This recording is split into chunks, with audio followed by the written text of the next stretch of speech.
اگلی آیات ربا پر ہیں، سود پر ہیں، جن میں لینے کا مزاج ہے، لو، کھینچو، نکالو، سمیٹو، خود غرضی، بخل، اور دوسروں کی مدد تو درکنار، اگر کسی ضرورت مند کو قرض بھی دو تو کیا کرو؟ اس پر بھی منافع لو، اس سے بھی فائدہ اٹھاؤ۔ وہ مال جو اللہ کا دیا ہوا ہے، اللہ کی طرف سے ملا ہے، جس میں حق دوسروں کا ہے کہ اگر زیادہ ہو گیا ہے تو جن کے پاس نہیں ان کی طرف لے جاؤ، ہم سے دلوایا، تم دو۔ وہ دین کہاں یہ بات گوارا کرے گا کہ تم اگر کسی کی ضرورت میں اس کی صدقے کے طور پہ مدد نہیں کر سکتے اور بطور قرض مدد کرتے ہو تو پھر اس قرض پر مزید نفع بھی سمیٹو۔ یہ دو اپوزٹ چیزیں۔ تو سود کسی بھی طرح اسلام کے مزاج سے موافقت ہی نہیں کھاتا۔ جو ہمارے دین کا مزاج ہے اس میں وہ کہیں فٹ ہوتا ہی نہیں۔ تو اس لیے مالی معاملات کے اختتام پر سود کی بات کی گئی، اور آج کی آیات انشاءاللہ ہم ذرا تفصیل سے پڑھیں گے۔ الذین یأکلون الربا لا یقومون الا کما یقوم الذی یتخبطہ الشیطان من المس ذلک بأنہم قالوا انما البیع مثل الربا وأحل اللہ البیع وحرم الربا فمن جاءہ موعظۃ من ربہ فانتہى فلہ ما سلف وامرہ الی اللہ ومن عاد فاولئک اصحاب النار ہم فیہا خالدون۔ سورۃ البقرہ کی آیت نمبر 275 میں ربا یعنی سود کی حرمت کا بیان ہے۔ ربا کا لفظی معنی ہوتا ہے بڑھنا، زیادہ ہونا، اور اصطلاح میں ربا سے مراد وہ معین یا فکسڈ اضافہ ہے جو فکسڈ ریٹ کے مطابق اصل رقم سے زیادہ لیا جاتا ہے، یعنی وہ معین اضافہ یا فکسڈ ریٹ جو ایک قرض دینے والا اپنے مقروض سے اپنی اصل رقم پر وصول کرتا ہے، اسی اضافے کا نام ربا ہے، یعنی بڑھی ہوئی رقم۔ حدیث میں آتا ہے کل قرض جر نفعا فہو ربا، ہر وہ قرض جو نفع کھینچ لائے وہ ربا ہے، یعنی ہر وہ اضافہ جو واجب الادا رقم پر ادا کیا جائے اور اس اضافے کے مقابلے میں کوئی محنت، مہارت، ساز و سامان یا رزق خطرہ نہ ہو۔ کرائے پر دی ہوئی چیز پر نفع حاصل کرنا یا کرایہ وصول کرنا ربا نہیں ہوتا، کیونکہ اس میں رزق موجود ہے، اس میں صرف مال نہیں ہوتا، چیز بھی موجود ہوتی ہے، اور اس چیز کو نقصان بھی ہو سکتا ہے، جبکہ ربا میں نقصان کا اندیشہ نہیں ہوتا اور صرف مال پر یا روپے پر ہی اضافہ ہوتا ہے۔ تو یہاں پر ربا کی حرمت کے بارے میں پہلے تو ذہن کو تیار کیا گیا، اور قیامت کے دن ربا کھانے والے یا ربا لینے والے کی جو حالت ہوگی اس کی طرف اشارہ کیا گیا کہ وہ ایک مجنون یا جنون زدہ شخص ہوگا کہ جو ایک دیوانگی کی حالت میں اٹھے گا۔ اس کے علاوہ احادیث سے بھی ربا کی حرمت کے بارے میں بہت سی چیزیں ہمیں معلوم ہوتی ہیں۔ مثلا ایک حدیث میں آتا ہے رسول اللہ صلی اللہ علیہ وسلم نے فرمایا 7 مہلک چیزوں سے بچو، یعنی ہلاک کرنے والی: شرک کرنا، جادو کرنا، ناحق قتل کرنا، سود کھانا، یتیم کا مال کھانا، جہاد کے وقت میدان سے بھاگنا، اور پاک دامن عورت پر تہمت لگانا۔ یہ 7 کام ایسے ہیں کہ جو انسان کی ہلاکت کا سبب بنے گی۔ آپ صلی اللہ علیہ وسلم نے معراج کے موقع پر کچھ لوگوں کو انتہائی تکلیف دہ حالت میں دیکھا۔ فرمایا معراج کی رات میرا گزر ایک قوم پر ہوا جن کے پیٹ گھڑوں کی مانند تھے، اور ان پیٹوں میں سانپ بھرے ہوئے تھے جو باہر سے نظر آ رہے تھے۔ میں نے کہا جبریل یہ کون لوگ ہیں؟ تو جبریل نے کہا کہ یہ سود خوار ہیں۔ اسی روایت میں ایک اور جگہ پر آتا ہے کہ میں اور جبریل ایک سرخ رنگ کی نہر پر پہنچے، اور یہ روایت بخاری کی ہے کہ میں اور جبریل سرخ رنگ کی ایک نہر پر پہنچے جس کا پانی خون کی طرح سرخ تھا۔ میں نے دیکھا کہ اس میں کچھ لوگ ہیں، وہ مشکل سے کنارے تک آتے ہیں۔ کنارے پر ایک فرشتہ بہت سے پتھر لیے بیٹھا ہے، وہ ان کا منہ پھاڑ کر ایک پتھر منہ میں اتارتا ہے، وہ پھر بھاگتے ہیں، پھر یہی ہوتا ہے۔ پوچھا تو معلوم ہوا کہ خون کی نہر میں قید کیا ہوا شخص سود خوار ہے۔ صحیح بخاری کی روایت ہے۔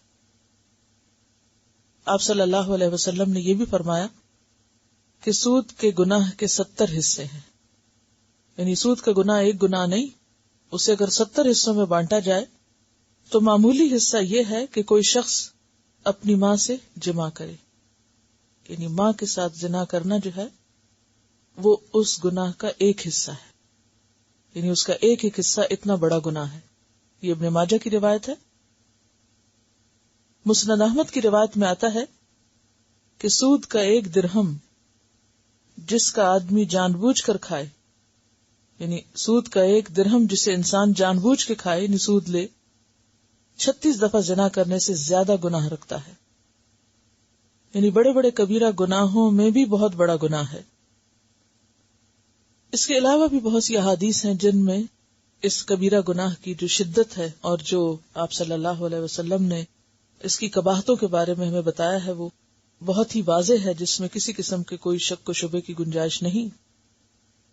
قرآن پاک میں اس شخص کا انجام اور حال بیان کیا گیا ہے، اور حدیث سے اس کا مزید آگ میں جانا، اور جیسے کہ قرآن پاک کی آیت سے بھی اس آیت کے اختتام پر پتہ چل رہا ہے کہ اولئک اصحاب النار هم فیہا خالدون، تو حدیث سے بھی پتہ چلتا ہے کہ ایسا شخص جو سود کے معاملے میں انوالو ہے جنت میں نہ جا سکے گا۔ اور پھر ساتھ ہی یہ بتایا گیا کہ ان کے اس حالت کی وجہ کیا ہے، ذالک بانہم قالوا انما البیع مثل الربا، کیونکہ ان کا کہنا یہ ہے کہ تجارت سود کی طرح ہے، یعنی دونوں کو وہ برابر قرار دیتے ہیں، حالانکہ دونوں میں بہت بڑا فرق ہے۔ وَأَحَلَّ اللَّهُ الْبَيْعَ وَحَرَّمَ الرِّبَا، اللہ نے بیع کو حلال اور ربا کو حرام قرار دیا، اور سود کی حرمت میں 7 آیات ہیں قرآن پاک کی، 40 احادیث ہیں، اور اجماع امت سے بھی اس کی حرمت ثابت ہے، یعنی کوئی شک و شبہ کی بات ہی نہیں۔ اور خاص طور پر جس کے لیے قرآن میں واضح نص یعنی ٹیکسٹ موجود ہو کہ حرم الربا، ربا حرام ہے، تو پھر اس کو کسی بھی طریقے سے حلال نہیں کیا جا سکتا۔ حضرت عمر کہتے ہیں کہ آخری چیز جو آپ پر نازل ہوئی وہ ربا کی آیت ہے، لہذا تم سود کو چھوڑ دو اور اس چیز کو بھی چھوڑ دو جس میں سود کا شبہ بھی ہو۔ اور یہ جو فرمایا کہ وَحَلَّ اللَّهُ الْبَيْعَ وَحَرَّمَ الرِّبَا، تو دونوں میں چونکہ بہت بڑا فرق ہے، اس لیے اللہ نے ایک کو حلال اور دوسرے کو حرام قرار دیا۔ اب مختصراً دیکھتے ہیں کہ فرق کیا ہے۔ پہلی بات تو یہ ہے کہ تجارت میں انسان کی محنت بھی لگتی ہے اور پیسہ بھی لگتا ہے، یعنی محنت اور سرمایہ دونوں موجود ہیں۔ سود میں صرف سرمایہ لگتا ہے، محنت نہیں لگتی۔ تجارت میں ذہانت اور وقت کا استعمال بھی ہوتا ہے، سود میں صرف سرمایہ یا پیسہ دے کر آپ فارغ ہو جاتے ہیں، کسی ذہانت، کسی وقت، کسی دماغ کو لڑانے کی کوئی ضرورت نہیں۔ ایک دفعہ آپ نے دیا اور پھر آپ بے فکر ہو گئے، اس پر نفع آتا رہا۔ تجارت میں انسان رسک لیتا ہے، نقصان کا اندیشہ ہوتا ہے، سود میں کسی قسم کا کوئی نقصان، کوئی رسک نہیں۔ تجارت میں منافع کی مقدار مقرر نہیں ہوتی، فکس نہیں ہوتا، یہ بہت بڑا فرق ہے، جبکہ سود میں منافع فکس ہوتا ہے، اور فکسڈ پروفٹ ہی دراصل سود بن جاتا ہے۔ پھر اسی طرح تجارت میں ایک دفعہ سودا طے کر لیا تو معاملہ ختم ہو جاتا ہے، کیونکہ چیز دے کے قیمت لے لی جاتی۔ مثلا آپ بازار گئے، آپ نے کچھ دیا، تاجر کو پیسے دیے، اس نے آپ کو چیز دی، وہ اپنا کام کر رہا، آپ اپنا، آپ بھول گئے کہ کہاں سے کیا لیا تھا، بات ختم۔ لیکن سود کے لین دین میں ایک دفعہ کے معاملے سے معاملہ ختم نہیں ہوتا، بلکہ مسلسل منافع ملتا رہتا ہے. یعنی تاجر ایک دفعہ منافع لیتا ہے لیکن سود خار بار بار منافع لیتا ہے. یہ بھی ایک بہت بڑا فرق ہے. اچھا، آپ نے جوتا خریدا، اس پر دکاندار نے پروفٹ لے لیا، بات ختم ہو گئی. لیکن سود خار نے ایک دفعہ اپنے پیسے دے دیے اور پھر وہ ہر مہینے یا ہر سال یا ہر کچھ مقررہ مدت کے ٹرم کے ساتھ مسلسل نفع جو ہے وہ لیتا چلا جاتا ہے. تجارت میں آپ جتنی چیز لیتے ہیں اتنی ہی قیمت دیتے ہیں، لیکن سود میں مسلسل اضافے کے ساتھ پیسے واپس ملتے ہیں. تجارت حلال کام ہے اور اس میں باہم رضامندی بھی شامل ہوتی ہے. یعنی آپ کی میوچل انڈرسٹینڈنگ ہے، آپ کا دل چاہتا ہے آپ چیز لیں، نہیں چاہتا نہ لیں. لیکن سود میں رضامندی نہیں ہوتی، مجبوری ہوتی ہے. تجارت میں نفع کم بھی ہو سکتا ہے، نفع زیادہ بھی ہو سکتا ہے، اور نفع محنت سے حاصل ہوتا ہے.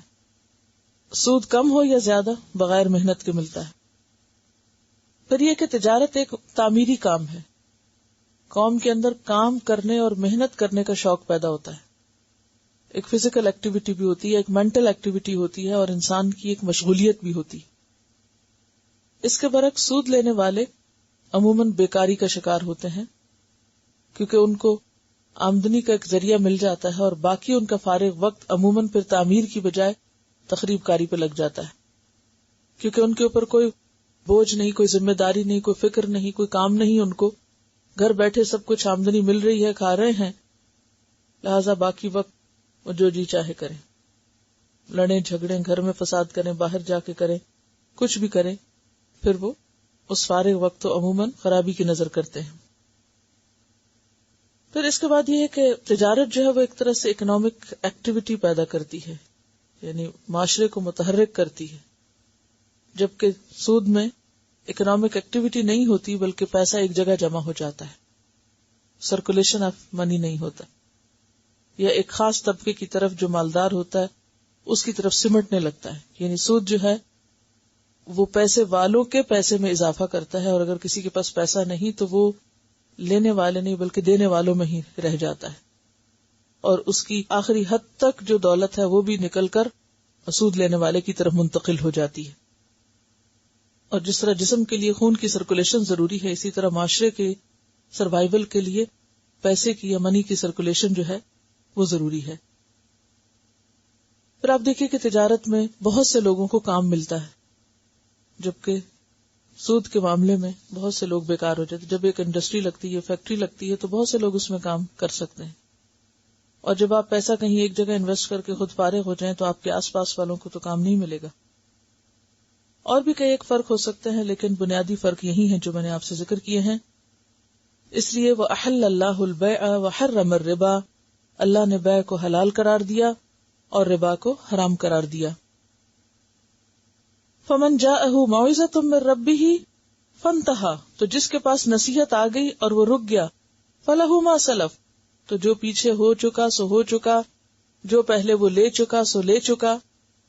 وامرہ الی اللہ، اور اس کا معاملہ اللہ کے سپرد ہے، تو چاہے تو معاف کر دے، چاہے تو پکڑے، جو بھی کرے وہ اللہ ہی بہتر جانتا ہے. ومن عاد فاولئک اصحاب النار، اور جو لوٹے وہ آگ والے ہیں. ہم فیہا خالدون، وہ اس میں ہمیشہ ہمیشہ رہیں گے. یمحق اللہ الربا، اللہ ربا کو مٹاتا ہے.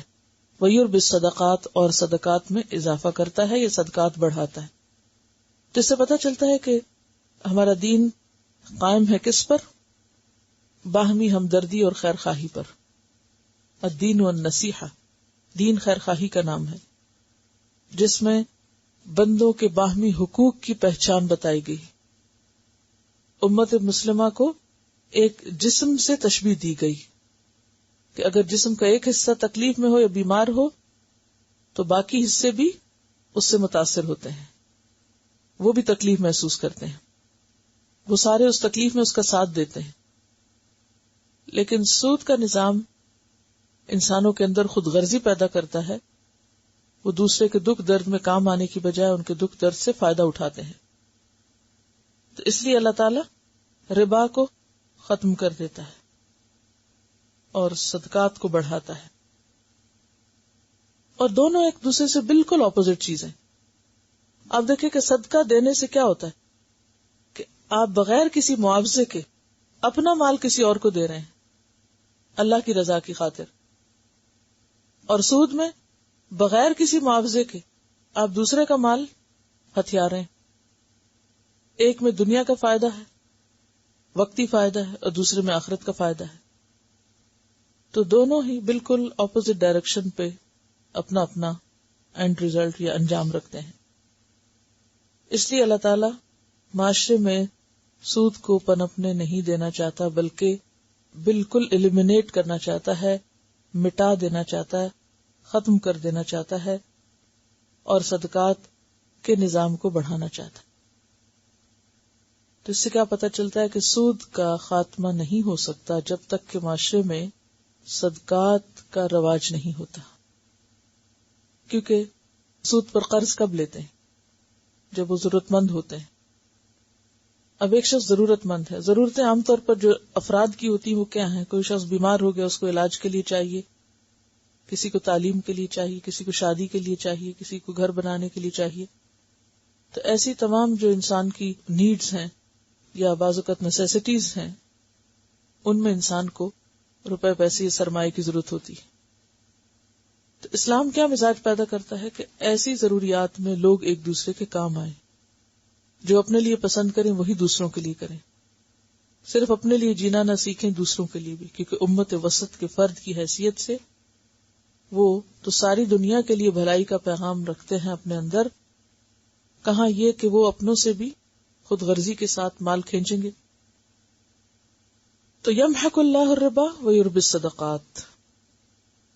اور اس کے بارے میں ایک حدیث بھی آتی ہے، آپ نے فرمایا جس کسی کا مال سود سے زیادہ ہوگا آخر کار وہ قلت کی طرف جائے گا.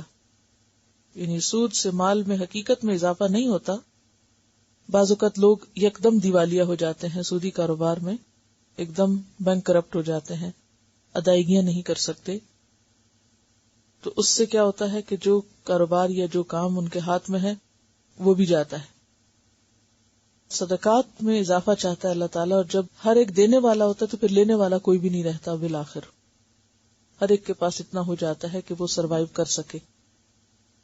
اور جیسا کہ نبی صلی اللہ علیہ وسلم کی زندگی کے آخری حصے میں سود کی حرمت آئی، اور اس کے بعد صدقات کا جو نظام اور پھر زکوٰۃ کا جو نظام قائم ہوا، اس کے نتیجے میں صرف حضرت عمر کے دور میں ہی صدقہ لینے والا کوئی باقی نہیں رہا تھا. ہر کوئی دینے کے لیے تیار تھا اور سب معاشرے کی ضروریات پوری ہو رہی تھی.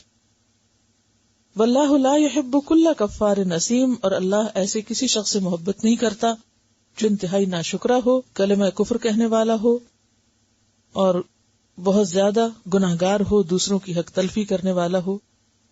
کیونکہ ربا جو ہے وہ ظلم کو جنم دیتا ہے، صدقہ احسان کو، اور احسان سے پھر انسان کے اندر دوسروں کے لیے، انسانوں کے لیے قدردانی اور نیکی کے جذبات پیدا ہوتے ہیں، جبکہ اس کے برعکس سود سے خود غرضی کے جذبات پیدا ہوتے ہیں.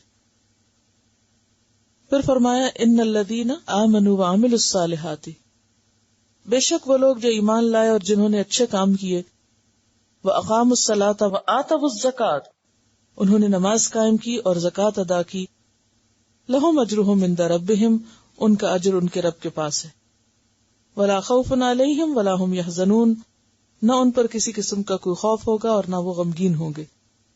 تو اس سے یہ پتہ چلتا ہے کہ مال میں سود کے ذریعے اضافہ انسان کے اعمال کو درست نہیں کر سکتا. نمبر 2، اس کے خوف اور غم کے لیے نجات کا ذریعہ نہیں بن سکتا. یعنی بہت اہم بات ہے یہاں. عموماً انسان سود کیوں لیتا ہے، مال سے مال کیوں بڑھانا چاہتا ہے؟ تاکہ زیادہ سے زیادہ خوشیاں حاصل کر سکے، خوشیاں خرید سکے. اب ایک شخص جو سود کے بل پر بظاہر مالدار ہوتا نظر آتا ہے تو عموماً اس کا نتیجہ کیا ہوتا ہے کہ جتنا مال زیادہ بڑھتا ہے بظاہر، اتنا انسان سامان راحت یا دنیا کا سامان خریدنے کی طرف متوجہ ہو جاتا ہے. اب مثلاً اگر ایک ضرورت کا چھوٹا سا گھر ہے تو اس سے بڑا گھر، اس سے بڑی گاڑی، اس سے بڑی آرام دہ چیزیں. لیکن ایسی تمام چیزوں میں اضافے کے باوجود بھی انسان سکون نہیں پا سکتا. دو چیزیں ہوتی ہیں، ایک ہے سامان راحت اور ایک ہے راحت یعنی آرام، یعنی ایک ہے آرام اور ایک ہے آرام کا سامان، لگژریز. اگر کسی کے پاس آرام کا سامان زیادہ ہے تو یہ اس بات کی بالکل گارنٹی نہیں کہ اس کے پاس آرام بھی ہوگا اور سکون بھی ہوگا. آپ دیکھیں بہت سے لوگ جو جھونپڑیوں میں رہتے ہیں وہ زیادہ اچھی نیند سوتے ہیں بغیر بستر کے اور بغیر کسی گدے اور لحاف کے، ان کی نسبت جن کے پاس ہر قسم کی راحتوں سے آراستہ بیڈ رومز ہیں.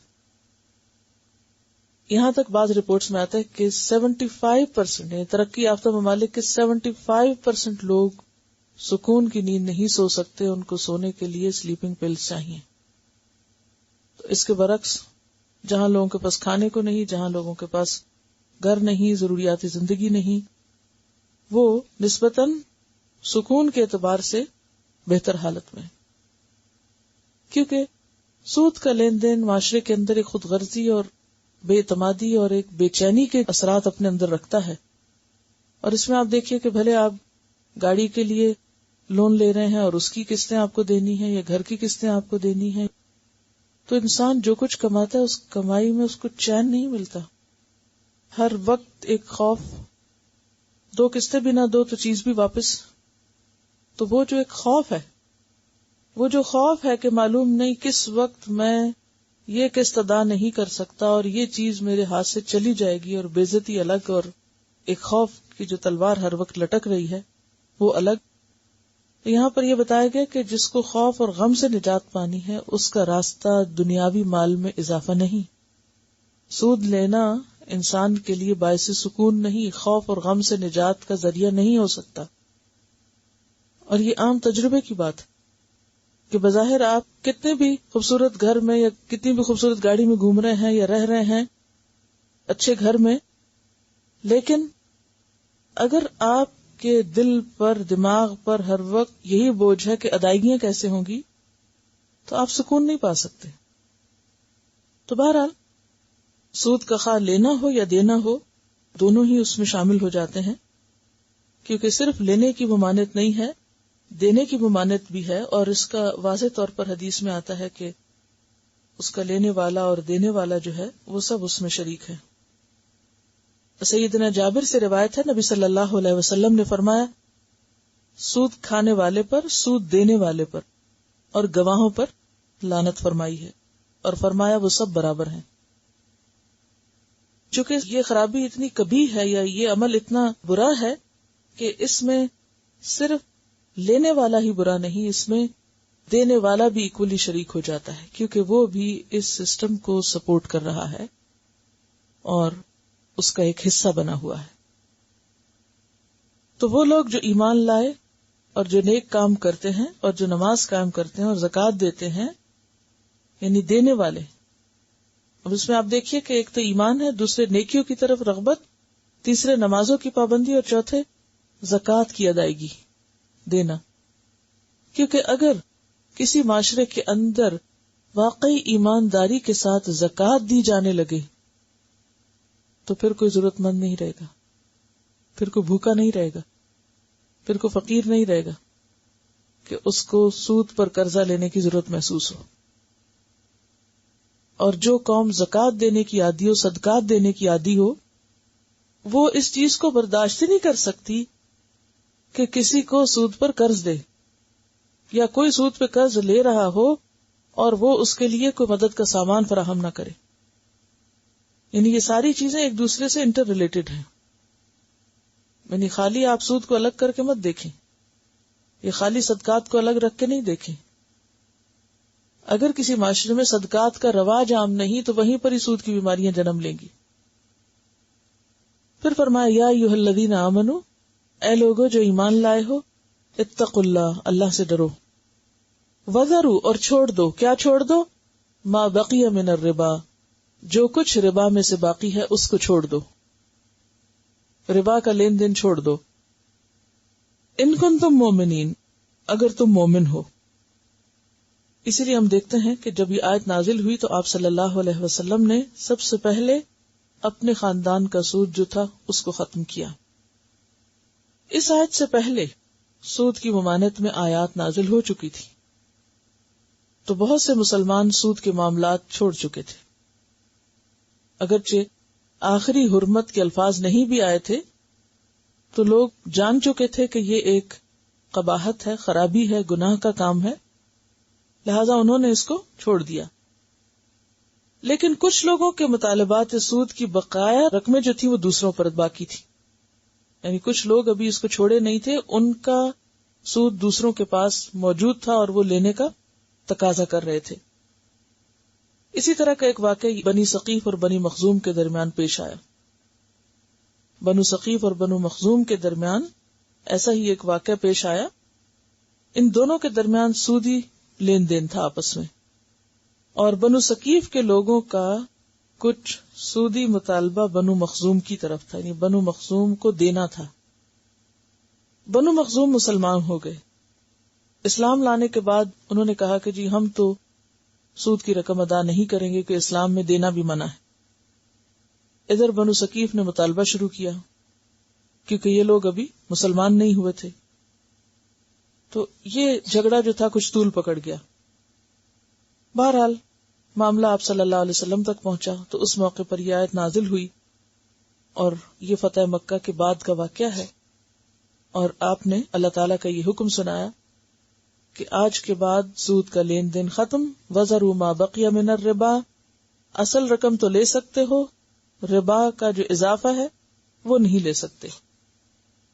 اور پھر حجۃ الوداع کے موقع پر آپ صلی اللہ علیہ وسلم نے سارے ربا جو تھے ان کو ختم کر دیا اور فرمایا الا ان کل ربا کان فی الجاہلیت موضوع عنکم.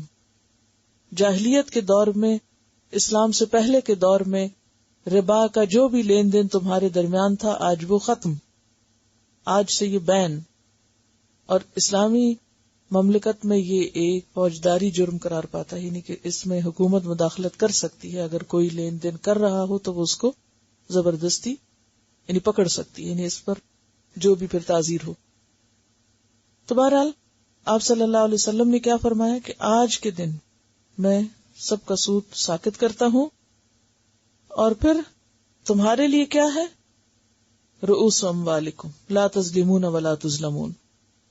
اور پھر فرمایا کہ وَأَوَّلُ رِبًا أَدَعُهُ، پہلا ربا جس کو میں ساکت کرتا ہوں یعنی وصول نہیں ہوگا، وہ ربا ہمارے اپنے خاندان کا ربا ہے، ربا العباس بن المطلب، آپ کے چچا عباس بن عبد المطلب کا. فَإِنَّهُ مَوْضُوعٌ كُلُّهُ، وہ سارے کا سارا ساکت ہے. جس کسی کو بھی عباس یعنی آپ کے چچا جو تھے ان کا ربا دینا تھا، آج کے بعد وہ نہیں دے گا، صرف اصل زر دے گا. اس سے یہ بھی پتہ چلتا ہے کہ آپ صلی اللہ علیہ وسلم نے نیکی کی ابتدا کہاں سے کی تھی؟ اپنے گھر سے. عام طور پر جب ہم کوئی نیکی کا کام کرنا چاہتے ہیں تو ہم دور کی باتیں تو بہت سی سوچتے ہیں، لیکن ہمارے اپنے ہاتھ کی پہنچ میں یا قریب میں جو نیکی کا موقع ہوتا ہے وہ ہمیں نظر نہیں آتا.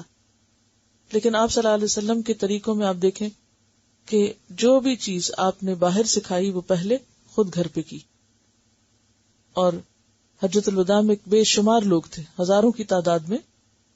ان سب کے سامنے آپ نے کیا اعلان کیا کہ سب سے پہلا سود جو میں ساکت کرتا ہوں، یعنی جو اب نہیں لیا جائے گا، وہ میرے ہی خاندان کا، میرے چچا کا سود ہے، کیونکہ وہ سود پر قرضے دیا کرتے تھے. کہ آج کے بعد جس کے پاس بھی ان کا مال قرض کے طور پر ہے وہ سود نہیں دے گا. پھر فرمایا فَإِن لَّمْ تَفْعَلُوا، پھر اگر تم نہیں کرو گے، فَأْذَنُوا بِحَرْبٍ مِّنَ اللَّهِ وَرَسُولِهِ، تو اللہ اور اس کے رسول سے جنگ کے لیے تیار ہو جاؤ. اور یہ کوئی معمولی بات نہیں، کس میں ہمت ہے کہ اللہ سے جنگ کر سکے اور اس کے رسول کے مقابل آ سکے؟ اور اگر کوئی آئے تو بچ کے کہاں جائے گا؟ یعنی ایک طرح سے شدید قسم کی وارننگ ہے، اور اس کو اتنا سخت جرم بتایا گیا. وَإِن تُبْتُمْ فَلَكُمْ رُؤُوسُ أَمْوَالِكُمْ، اور اگر تم توبہ کر لو تو تمہارے لیے تمہارے اصل مال ہیں. لا تظلمون ولا تظلمون، نہ تم ظلم کرو گے نہ تم ظلم کیے جاؤ گے. وَإِن كَانَ ذُو عُسْرَةٍ فَنَظِرَةٌ إِلَى مَيْسَرَةٍ. اب یہاں پھر آپ دیکھیے کہ اسلام کا جو مالی نظام ہے وہ باہم رحمت اور مودت پر بیسڈ ہے، کہ ایک دوسرے کے ساتھ ہمدردی ہو، خیرخواہی ہو، محبت ہو. اور اگر کوئی شخص مجبوری میں قرض لیتا ہے اور واپس نہیں کر سکتا تو تم اس کو مہلت دیتے چلے جاؤ، اس کے سود میں اضافہ نہیں، پرسنٹیج بڑھاؤ نہیں، بلکہ معاف کرو. اب اس میں 3 چیزیں ہوں گی. پہلی چیز کہ اگر کوئی قرض لیتا ہے تو خوشی سے قرض دو. دوسری چیز، اگر وقت پر نہیں لوٹاتا تو مہلت دو. تیسری چیز، اگر وہ بالکل بھی دینے کے قابل نہیں تو صدقہ کر دو، واپس ہی نہ لو. وَأَن تَصَدَّقُوا خَيْرٌ لَكُمْ إِن كُنتُمْ تَعْلَمُونَ. اگر تم صدقہ کر دو گے تو وہ تمہارے لیے بہتر ہے اگر تم جانتے ہو. حدیث میں آتا ہے کہ جس کسی مسلمان کے قرض کی ادائیگی کا وقت آ جائے اور وہ قرضدار کو مہلت دے دے تو ہر دن کے عوض اس کو صدقے کا ثواب ہوگا. مثلاً اگر آپ نے 6 مہینے کی مدت کے لیے کسی کو قرض دیا تھا، جب وہ واپس ملنے کا وقت آیا تو وہ شخص پریشان تھا اور آپ نے کہا اچھا 1 مہینہ اور لے لو. اب وہ مہینہ جو اس نے مہلت کا دیا، تو یہ جو میسرہ کا لفظ ہے نا، فَنَظِرَةٌ إِلَىٰ مَيْسَرَةٍ، اس کا اجر و ثواب کتنا ہے کہ اگلے پورے 1 مہینے تک ہر روز اس قرض کے برابر صدقے کا ثواب اس کو ملنا شروع ہو جائے گا. آپ صلی اللہ علیہ وسلم نے فرمایا جو تنگ دست کو سہولت دے گا اللہ تعالیٰ دنیا اور آخرت میں اس کو سہولت دے گا، اس کے کام آسان کر دے گا. یہ مسلم کی حدیث تھی.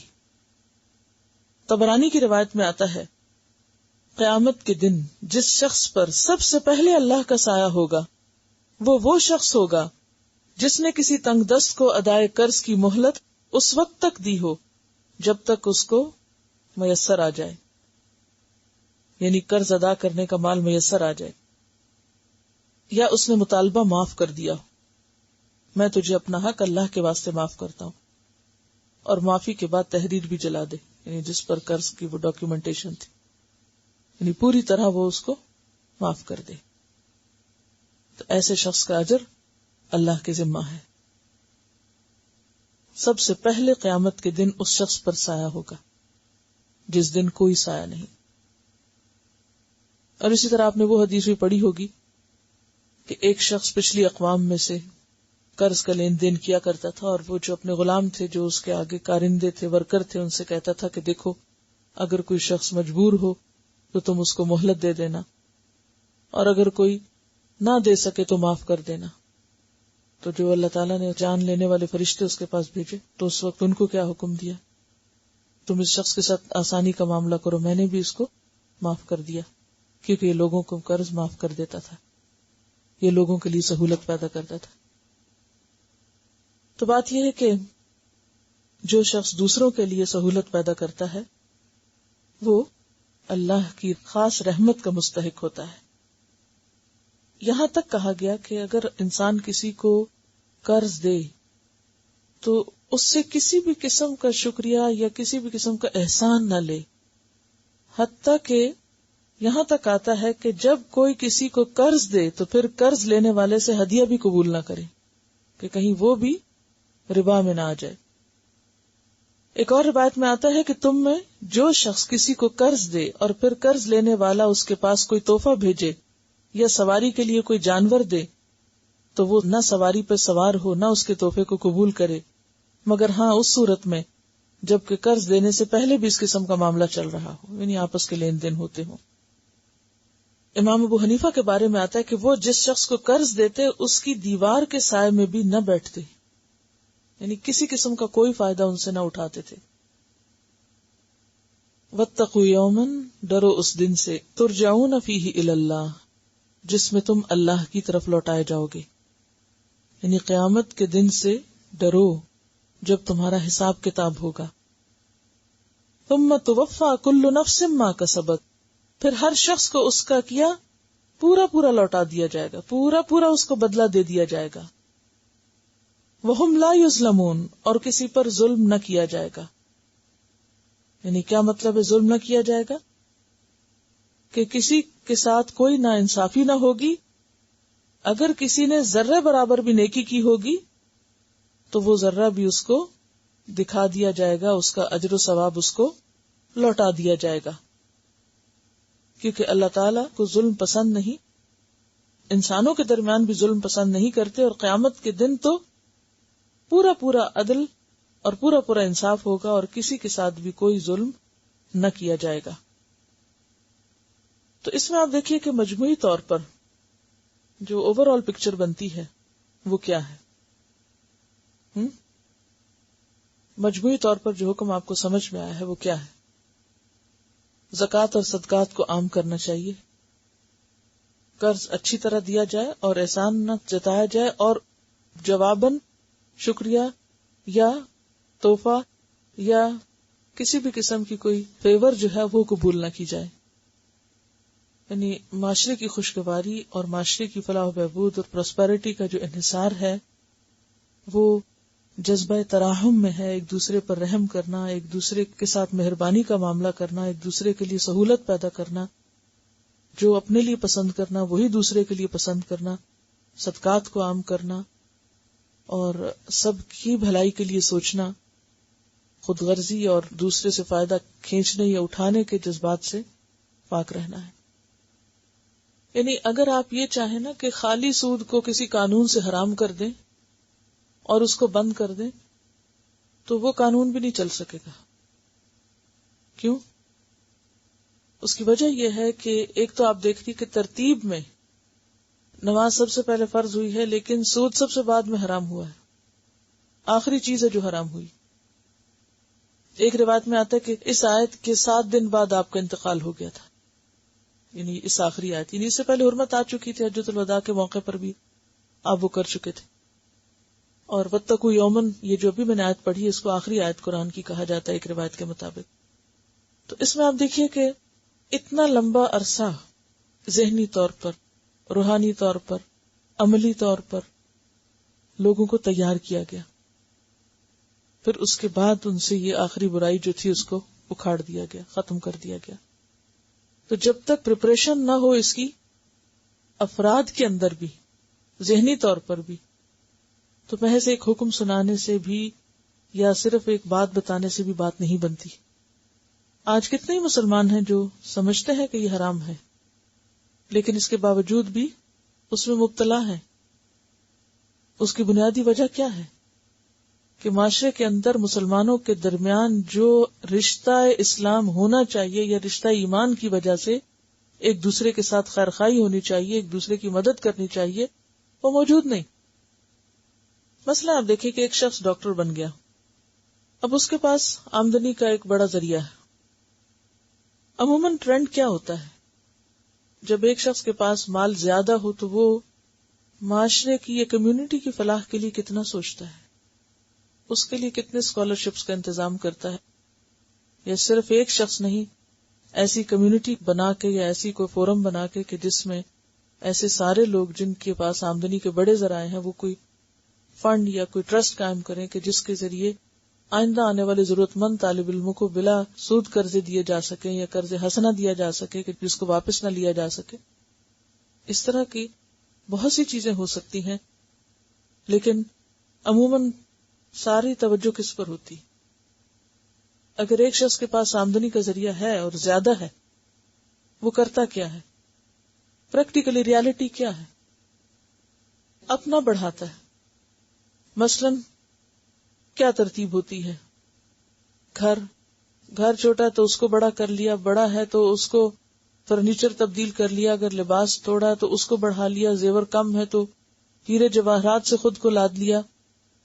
پھر ایک ملک میں یا ایک شہر میں گھر ہے تو کسی اور میں بھی ریزورٹس پہ کاٹیجز بنا لیے، اور یعنی وہ سارے کے سارے صرف اپنے ہی ایک سرکل میں، حتیٰ کہ اپنے قریبی خاندان اور اپنے قریبی رشتہ داروں کو بھی پلٹ کے نہیں دیکھا جاتا کہ وہ کس حال میں. اب آپ خود سوچئے کہ وہ جس طرح بھی اس مقام پہ پہنچا، کیونکہ عموماً لوگ کہتے کہ میں نے بہت محنت کی ہے، یہ میرا مال ہے، میں نے محنت سے کمایا. ٹھیک ہے، آپ نے کمایا ہے، آپ کر سکتے ہیں، لیکن اسلام کیا ریکمینڈ کرتا ہے کہ جب اللہ آپ کو دے تو ان کے مالوں میں حق ہے سوالی اور محروم کا، چاہے وہ مانگے یا نہ مانگے، لیکن ان کا حق تمہارے مال میں موجود ہے، آٹومیٹیکلی موجود ہے. اور صرف زکوٰۃ کی بات نہیں، زکوٰۃ کے علاوہ بھی دینا ہوگا. اب یہاں پر سود سے پچھلی آیت میں کیا فرمایا؟ الذین ينفقون اموالهم باللیل والنہار سرا وعلانیۃ، یہ 4 طریقوں سے مال خرچ کرنے کو کہا جا رہا ہے. تو جس سوسائٹی کے اندر لوگ باللیل والنہار، نہ رات دیکھیں نہ دن دیکھیں، جب ضرورت ہو خرچ کریں، چھپا کے بھی دیں دکھا کے بھی دیں، ہر طریقے سے دیں، تو وہاں آپ سوچ سکتے ہیں کہ کس طرح کی سوسائٹی جنم لے گی. پھر کیا لوگ اس حد تک مجبور بھی ہوں گے کہ وہ اپنی ضروریات کے لیے حرام طریقے اختیار کریں؟ نہیں. تو پہلی خرابی یہاں ہے کہ ایمان کا تقاضا ہے وَمِمَّا رَزَقْنَاهُمْ يُنْفِقُونَ، کہ دینے والے بنے. اسلام نے پہلے برائی کو کس طرح ختم کیا؟ دینے والا بنا، دینے والا دینے والا دینے والا. اب کیا ہے کہ برائی اپنے کناروں تک پہنچ گئی. جرب صدقہ، صدقات کو بڑھاؤ، دائرہ کھلا کرو، دو، دن کو دو، رات کو دو، سویر دو، شام دو، دائیں دو، بائیں دو. ایک حدیث میں آتا ہے آپ صلی اللہ علیہ وسلم کعبے کے ساتھ ٹیک لگا کے بیٹھے ہوئے تھے، تو آپ نے فرمایا ہلاک ہو گئے، وہ ہلاک ہو گئے. تو پوچھا گیا کون؟ فرمایا کہ جن کے پاس مال ہے اور پھر وہ اپنے دائیں بائیں آگے پیچھے خرچ نہ کریں. یعنی مالداروں کو ہلاک ہونے والا بتایا گیا وہاں. اب آپ دیکھیں کہ جب اسلام اس طرح دیتے دیتے دیتے دینا ہے دینا ہے دینا، وہ دائرہ پھیلتا گیا، تو وہ جو خود غرضی اور اس طرح کی خرابیاں جو تھی وہ بالکل کنارے پہنچ گئی. یہ بالکل ایسے ہے کہ جیسے اگر کسی برتن میں میلا پانی ہے تو اس میں صاف پانی ڈالنے کو کہا جائے، ڈالتے ڈالتے ڈالتے کیا ہوا، گندا پانی نکلتے نکلتے بہت ہی جب تھوڑا رہ گیا تو آخری بھی بین کر دیا کہ بس اب اس کو بالکل ہی یعنی صاف کر دو، کچھ بھی اس میں پولوشن باقی نہ رہے. تو اسی طرح کرتے کرتے آخر میں آ کے کہا کہ حرم الربا. سمجھ آ گئی تھی ان کو کہ اسلام کیا چاہتا ہے، دینا چاہتا ہے اور اس سے منع کرتا ہے. تو بہت سے لوگ آہستہ آہستہ چھوڑنے لگ گئے. بالآخر جو چند لوگ کر رہے تھے انہوں نے بھی اس حکم کو سنا اور چھوڑ دیا اور معاشرہ صاف ہو گیا. اور اس کے بعد آپ دیکھیں کہ پھر آہستہ آہستہ آہستہ لوگ جب معاشرے کے اندر وہ بنیادی ایمانی خصوصیات نہیں رہی تو لوگ واپس پلٹ کر وہیں پر آ گئے. اور اب جس دلدل میں پھنس چکے ہیں اس سے نکلنا انتہائی مشکل ہے. اس کی بھی آپ نے پیشن گوئی کی تھی. ایک وقت آئے گا کہ جب ہر شخص کسی نہ کسی طرح سود میں مبتلا ہوگا، حتیٰ کہ جو لین دین نہیں بھی کرے گا اس تک بھی غبار پہنچے گا. حضرت ابو ہریرہ رضی اللہ تعالیٰ عنہ کہتے ہیں نبی صلی اللہ علیہ وسلم نے فرمایا ایک زمانہ لوگوں پہ آئے گا کہ سوائے سود کھانے والوں کے کوئی باقی نہ رہے گا، سبھی ہوں گے اس میں شامل. اگر کوئی شخص ہوگا بھی کہ وہ بالکل بچے کہ میں نے نہیں کھانا، بے شک سارے کھائیں، تو اس کو بھی سود کا بخار پہنچے گا، یعنی اثر پہنچے گا. بخار ہوتا نا دھواں. اور ایک روایت میں ہے کہ اسے سود کا غبار پہنچے گا، نہیں اس کی ڈسٹ ضرور اس تک جائے گی، نہیں پوری طرح کوئی بھی نہیں بچ سکے گا. ایسا سسٹم ہو جائے گا کہ جس میں دائیں بائیں سے کوئی کسی نہ کسی طرح سے ضرور انوالو ہوگا. اب جب صورتحال یہ ہو جائے کہ ایک انسان ایک ایسے معاشرے میں ہے کہ جہاں پوری طرح نہیں بھی کوئی بچ سکتا، تو بھی انسان کو کرنا کیا ہے؟ یعنی کوئی اس کے پاس ہمدرد نہیں ہے، وہ مر رہا ہے، اسے علاج کرانا ہے، اسے زندگی بچانی ہے، اسے کچھ تو کرنا ہے. تو ایسی صورت میں جس چیز کی واضح حرمت موجود ہو اس کو اختیار کرنے میں ایکسیپشنل صورتحال کیا ہے؟ پیچھے آپ پڑھ چکے ہیں جہاں میتا اور خنزیر اور یہ سب حرام کیا گیا تھا، وہاں کیا کہا گیا تھا؟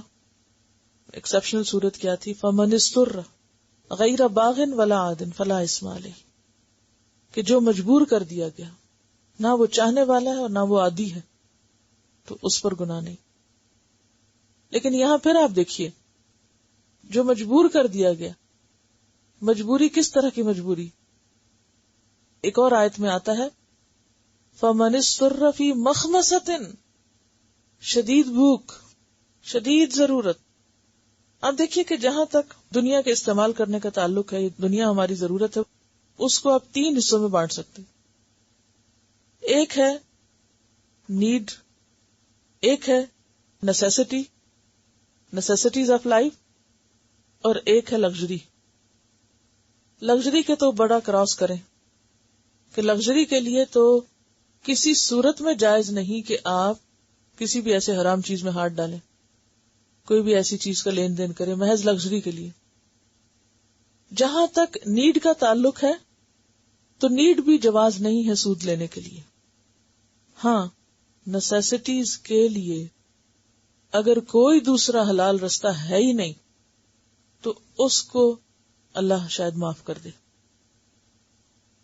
میجورٹی سود کا لین دین لگژری کے لیے نہیں کرتی اور نیسیسٹی کے لیے بھی نہیں کرتی. زیادہ تر لوگ، اکثریت اور میجورٹی جس مصیبت میں مبتلا ہے وہ نیڈ کی ہے، اور نیڈز کی کوئی ریسٹرکشن یا لمٹ نہیں رکھی ہوئی.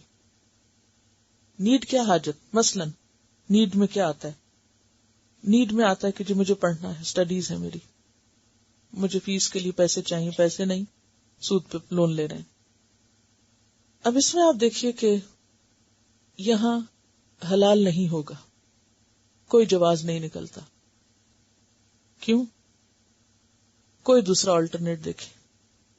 اب اس کا مثلا دوسرا آلٹرنیٹ کیا ہے کہ جو پڑھ رہا ہے وہ پڑھے بھی اور ساتھ کام کرے، کچھ عرصہ پڑھے کچھ عرصہ کام کرے. اگرچہ تعلیم میں ڈیلے ہوگا، لیٹ ہوگا، لیکن حرام سے تو بچے گا. یہ مجبوری نہیں، نیسیسٹی نہیں ہے. یہ نیڈ ضرور ہے کہ آپ کو پڑھنا ہے، نیسیسٹی نہیں ہے. حرام لینے کا جواز نہیں ہے. یہاں ڈیلے کر لے تعلیم، تھوڑا تھوڑا کر لے، جتنی وسعت ہے اتنے پاؤں پھیلائے. پھر اسی طرح بعض لوگ کیا کہتے ہیں کہ شادی کرنا ہے، اور شادی سے بھی ان کی مراد کیا ہوتی ہے؟ محض نکاح کرنا نہیں، بلکہ اس میں بھی عموماً دکھاوا، اسراف یا غیر ضروری اخراجات، یا بعض اوقات کچھ ضروری بھی لیکن اس کو بھی نیسیسٹی نہیں کہا جا سکتا. نیڈ کہا جا سکتا، نیسیسٹی نہیں. وہ بھی آپ نہ بھی کریں تو شادی ہو سکتی ہے، خود ہی اس کو نیڈ بنا لیا. اب حضرت عبد الرحمن بن عوف نے جب شادی کی تھی اور ان کے کپڑوں پہ رنگ دیکھا، آپ نے تو فرمایا عبد الرحمن تم نے شادی کی؟ تو کہا جی ہاں. تو آپ نے فرمایا کہ تم نے مہر کتنا دیا؟ تو نے بتایا کہ گٹلی برابر سونا دیا. پھر آپ نے کہا ولیمہ کیا؟ یعنی ولیمہ کرنا، اولم ولو بشاتن، خواہ ایک بکری ذبح کرو لیکن ولیمہ ضرور کرنا. آپ صلی اللہ علیہ وسلم کو بھی نہیں بلایا شادی پہ. جن کے پیچھے روز 5 دفعہ دن میں نماز پڑھتے ہیں ان کو بھی شادی پہ نہیں انوائٹ کیا. تو بہت سارا ہجوم اکٹھا کیے بغیر بھی شادی ہو سکتی ہے. شادی پر بہت سارے لوگوں کو جمع کر کے بڑی پارٹی کا اہتمام کرنا کوئی نیڈ نہیں ہے جس پر سود لیا جائے یا سودی قرضے پر ایسا کام کیا جائے. پھر اسی طرح بعض اوقات یہ کہ گاڑی ہے، پرانی مل رہی ہے، اتنے تو پیسے ہیں لیکن نئی لینی ہے کیونکہ مجھے فلاں گاڑی کا بہت شوق ہے. شوق کوئی نیڈ نہیں ہے کہ آپ اس پہ سود کا لین دین کریں. آپ چھوٹی گاڑی لے لیں. اب آپ کیا کہتے ہیں نہیں وہ پرانی ہے، اس کا اے سی بہت اچھا نہیں، اس کا فلاں بہت اچھا نہیں. بھی کام تو چل سکتا ہے نا. اس حرام سے تو بچو، چھوٹی چیز لے لو، معمولی لے لو، نہیں دنیاوی شان و شوکت دکھاؤ، لیکن حرام سے تو بچو. کتنی بڑی برائی ہے کہ جس کو ہم اپنے خود ساختہ نیڈز بنا کے ان چیزوں کی طرف چلتے رہتے ہیں. پھر اسی طرح گھر بڑا نہیں چھوٹا لے لو، رینٹ پہ رہ لو. الشیطان یعدکم الفقر، وہ کہتا ہے دیکھو اب اتنا کرایہ دو گے پھر اتنے سال میں تو تمہارا اپنا ہو جائے گا، اور کرتے کرتے مشکل بنا دے. بھئی ٹھیک ہے آج اگر نہیں کل ہو سکتا بچے کمانے لگ جائیں، اللہ تعالیٰ ان کو دے دے. ہمیں اپنا نہیں پتا کتنے دن دنیا میں رہنا ہے، کیوں سود لیتے دیتے دنیا سے رخصت ہوتے ہو؟ بچوں کے لیے بنا کے چھوڑ گئے، آپ کو کیا دیں گے بچے؟ بچوں کو اللہ نے اپنے ہاتھ پاؤں دیے، اپنے لیے خود کچھ کر لیں گے، تم کیوں حرام میں انوالو ہو کے مرتے ہو؟ پھر اسی طرح آپ دیکھیں کہ آہستہ آہستہ تو لوگوں کو اس کی حرمت کا چونکہ احساس نہیں، تو پھر لوگوں نے مسجدوں کے لیے زمین اور مسجدوں کی تعمیر اور بعض اوقات اسلامی مدارس وہ بھی نیڈ بن گئے کہ جی ہماری کمیونٹی کے پاس مسجد نہیں ہے لہٰذا آپ سود پہ لے لو، زمین سود پہ لے لو، آپ بنا لو، اس کی تعمیر کر لو، اس کو بھی نیڈ بنا لیا. تو بات یہ ہے کہ اس کا بھی آلٹرنیٹ ہو سکتا ہے. اور پھر چونکہ اسلام کیا کہتا ہے؟ آپ تعلیم کا کام شروع تو کرو. جب صدقات کی طرف لوگوں کو خود قرآن اور سنت آمادہ کرے گی تو سود پر قرضے لینے کی ضرورت نہیں پیش آئے گی، لوگ خود ہی اس کو تعمیر کر لیں گے. تم چھوٹا بنا لو، اگر بڑا نہیں ہے تو چھوٹے سے شروع کر لو. پھر اسی طرح آپ دیکھیں بعض اوقات ایسا ہوتا ہے کہ لوگ ایجوکیشن پہ لیتے ہیں، پھر اس کے بعد کہتے ہیں کہ اب ہمیں بزنس شروع کرنا ہے، پھر بزنس پہ لینا شروع کر دیتے، پھر کہتے ہیں ہمیں ہاسپٹل بنانا ہے، اس پر چاہیے. اور ایک دفعہ جب انسان اس میں قدم رکھ لیتا ہے، انوالو ہو جاتا ہے، وہ حرمت کی دیوار توڑ دیتا ہے، وہ جھجک کھل جاتی ہے، انسان بے حیا ہو جاتا ہے، پھر نو اینڈ، دلدل میں دھستا چلے جاتا ہے. پھر مرتے دم تک نکلنے کی کوئی صورت نظر نہیں آتی اس کو. کس حال میں اللہ کے سامنے انسان جا کے کھڑا ہوگا، کیا جسٹیفیکیشن دے گا، کیا نیڈ تھی، کیا نیسیسٹی تھی. اور کہیں ایسا تو نہیں کہ محض لگژریز کے لیے، لوگوں کے مقابلے میں آنے کے لیے، محض آسائشوں کے لیے، سامان راحت خریدنے کے لیے، بغیر کسی جھجک کے انسان سود کا لین دین کرتا رہے. تو پھر ایمان کا تقاضا کیا ہے؟ ہر انسان خود سوچے. دیکھیے یہ انسان کا تقوی ڈیفائن کرے گا، کوئی اور آپ کو فتویٰ نہیں دے سکے گا. اس میں آپ ایسی سوسائٹی میں رہتے ہیں جہاں کسی نہ کسی اینڈ پہ جا کے آپ کو اس سسٹم میں، مثلاً اگر آپ بینک میں پیسے ہی رکھتے ہیں، اب آپ دیکھیے کہ آپ کا پیسہ کس طرح استعمال ہو رہا ہے آگے. یعنی آپ نے کرنٹ اکاؤنٹ میں رکھا ہوا ہے، آپ ایک پیسہ بھی نہیں دے بلکہ اس کے چارجز بھی آپ پے کریں، لیکن آپ کا چونکہ پیسہ ہے مثلا $10,000 بھی اگر آپ کے بینک میں ہے اور بینک والے اس کو کسی کو سودی قرضے پر آپ ہی کے پیسے کو دے دیتے ہیں، تب ڈائریکٹلی آپ تو نہیں انوالو، لیکن اثر تو یعنی کسی نہ کسی درجے میں تو آپ شریک ہیں نا. اب اللہ تعالیٰ جانتا ہے بہتر، میں تو فتویٰ نہیں دے سکتی، لیکن یہ جو اثر کی بات آپ نے پوچھی میں تو اسی حد تک جواب دے سکتی ہوں کہ نہیں، ہماری نیت تو نہیں، لیکن آپ بہرحال اس میں شریک تو ہے نا. آپ کی نیت نہیں ہے، آپ نے اس لیے رکھا بھی نہیں، اس میں آپ نے ان کو کہا بھی نہیں، لیکن آپ نے روکا بھی نہیں. وہ اس سے جو چاہیں کریں، اس سے کچھ بھی بیچیں، خریدیں، کسی کو بھی دیں، اس سے فائدہ اٹھائیں، کمائیں، کریں، بہرحال وہ آپ حصے دار تو ہیں. اب مجبوری کیا ہے کہ آپ کہیں اور رکھ نہیں سکتے، اگر رکھیں گے تو اب وہ اس مصیبت میں آپ پھنسے ہوئے ہیں کہ آپ سیف نہیں، گھر میں رکھیں یا ساتھ لے لے کے پھریں. تو اب وہ فمن السرہ میں وہ کیفیت آ جاتی ہے. تو اب آپ ڈائریکٹ تو انوالو نہیں، لیکن آپ نے وہاں رکھ دیا کہ بھی ہماری نہ نیت میں نہ ارادے میں ہے، ایک چیز موجود ہے، باقی اللہ تعالیٰ معاف کرنے والا ہے. لیکن یہ جو آپ کہہ رہے ہیں نا کہ ایک وقت آئے گا کہ اثر پہنچے گا یا غبار پہنچے گا، تو وہ ایسی چیزوں میں کہ جس میں آپ براہ راست آپ کے علم میں بھی نہیں، یا آپ بچنا چاہ رہے ہیں 100%، لیکن آپ ایک ایسے دلدل میں پڑے ہوئے ہیں جسے ایسے نا کہ جیسے کڑائی میں اگر رنگ ہو تو آپ اگر اس کے اندر موجود ہے تو یہ ہو نہیں سکتا کہ تھوڑا یا زیادہ رنگ نہ چڑھے. ہاں کچھ کپڑوں پہ نہیں چڑھتا، مگر اس پہ بھی ہلکا سا، سنتھیٹک کپڑوں کے اوپر عام طور پہ کچا رنگ نہیں چڑھتا، لیکن ایک دفعہ اگر اس میں ڈوبے تو کچھ نہ کچھ نکلتا ہے، جب تک اسے دھوئے نہیں وہ صاف نہیں ہے، کلیئر رنگ نہیں نظر آتا. یعنی اس کا یہ مطلب نہیں کہ پھر اگر پیشن گوئی کی ہے، مثلا اگر آپ کو یہ کہا جائے کہ پیشن گوئی ہے کہ برف پڑے گی، تو اب آپ باہر نکل جائیں کہ ہاں وہ تو پیشن گوئی تھی، پڑنی تھی برف، اس لیے میں پھنس گئی ہوں، تو پھر کیا کروں؟ نہیں، آپ اس کے لیے پھر آپ پہن کے اوڑھ کے نکلتے ہیں یا کچھ تو اپنا بندوبست کرتے ہیں نا، آپ سروائیو کرنے کے لیے. طوفان آ رہا ہے، اگر پیشن گوئی ہے طوفان کی، تو آپ اس سے بچنے کے لیے ہاتھ پاؤں تو مارتے ہیں نا. تو بالکل یہ پیشن گوئی اس لیے کی تھی کہ انسان اور کانشیس ہو، الرٹ ہو اور توبہ استغفار کی کثرت کرے کہ یا رب ہم ایک ایسی مجبوری کے عالم میں ہیں کہ جہاں سے تو ہی ہمیں نکال سکتا ہے. وہ تو ایک اور صورت ہے. اور انسان ٹھنڈے پیٹوں بیٹھ کے ریلیکس ہو کے سب چیزوں کو کہے ٹھیک ہے، یہ مجبوری ہے، جائز ہے، یہ نیڈ ہے، یہ ضرورت ہے، اور اس بنا پر ہر حرام کو حلال کرنے پہ تل جائے. پھر کیونکہ لوگ پھر یہاں تک نہیں رکتے کہ اس کو حرام سمجھ کے استعمال کریں، پھر وہ اپنے آپ کو جسٹیفائی کرنے کے لیے حرام کو بھی کیا کرتے ہیں، حلال قرار دینے کی کوشش کرتے ہیں.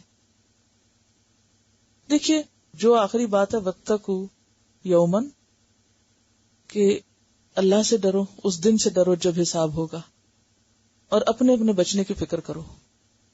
تو ہم میں سے ہر ایک کا یہ انڈیویجول فیصلہ ہے کہ وہ کتنا واقعی مجبور ہے، اور واقعی کہاں وہ مر رہا ہے، اور کتنی شدید اس کو ضرورت ہے. تو اس کا اور اس کے رب کا معاملہ ہے.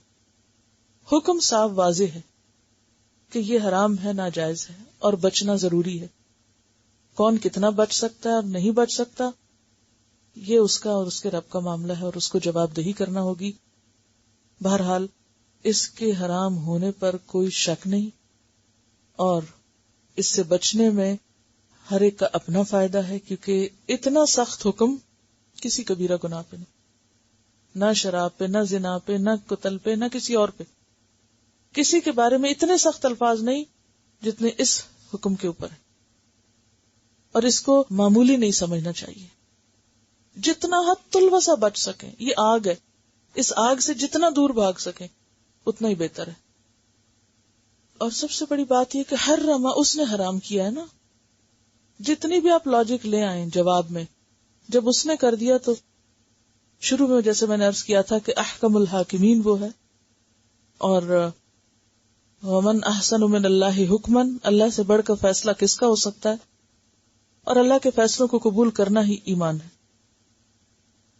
السلام علیکم ورحمۃ اللہ وبرکاتہ. سبحانک اللہم وبحمدک، نشہد ان لا الہ الا انت، نستغفرک ونتوب الیک.